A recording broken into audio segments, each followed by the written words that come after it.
You're listening to an Airwave Media Podcast.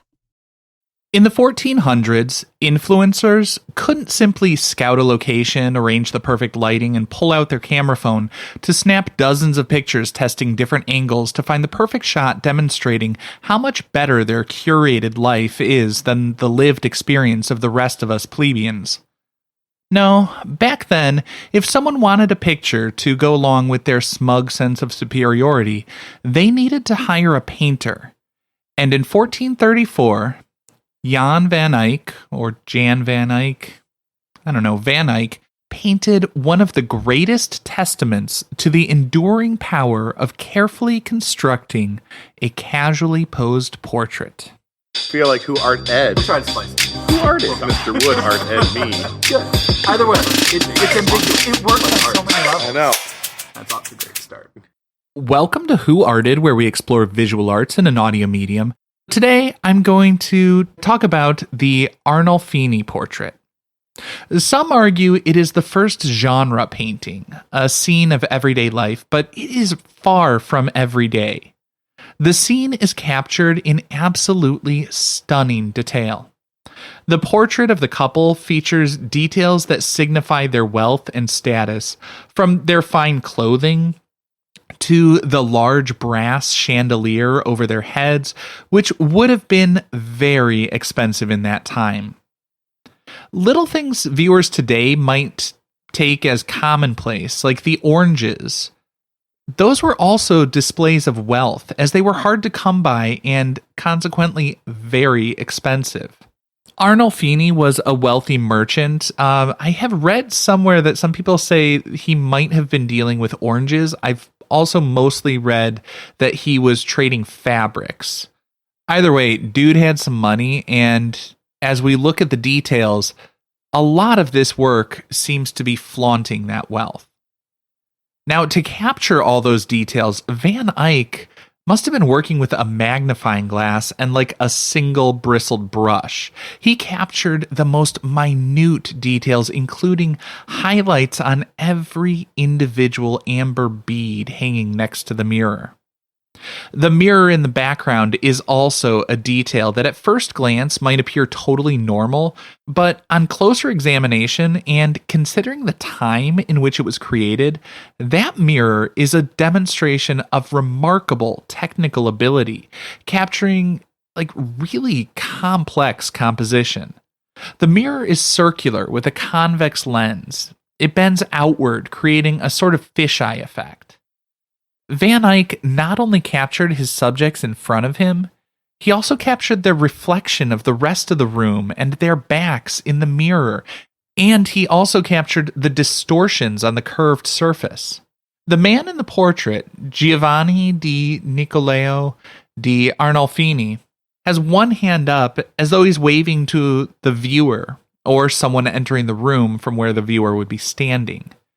In the mirror, we get a glimpse of two people entering the room. Many speculate that one of those people was Van Eyck himself, as he was a friend of Arnolfini. Of course, a darker interpretation of the gesture we see here is that Arnolfini has his hand up, raised almost like he's putting a prayer or a blessing towards the wife. People have also noticed that Arnolfini seems to be wearing black, and there's a candle lit above Arnolfini's head, but not above his wife's. Looking at the time period and what we know of Arnolfini, his second wife passed away in childbirth, and some people say this is sort of a loving tribute to his deceased wife. Of course, as with any work this age, there's a lot of debate about the meaning and symbolism. A common interpretation is that it's a sort of wedding scene.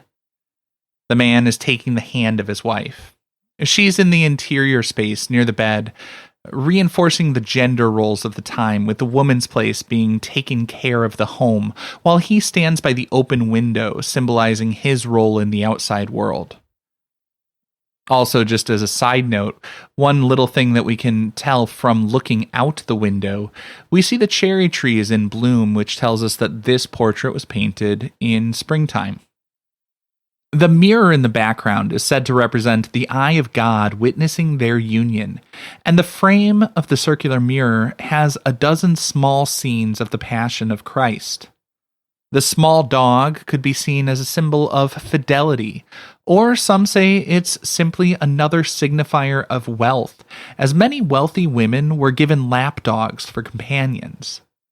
The green dress symbolizes hope. Many speculate the hope of becoming a mother, and while many viewers today believe the woman in the portrait appears to be pregnant, as we all know, you should never assume a woman is pregnant. Scholars say this was actually a fashionable look for the day.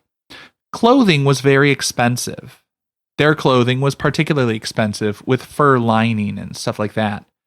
The idea back then was the more clothing, the more wealthy one must be.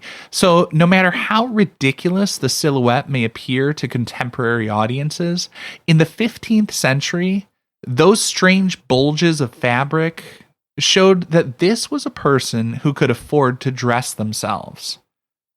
She basically had tons of fabric, and if you look, it's not actually a belly protruding, it's folded up fabric going over her belly.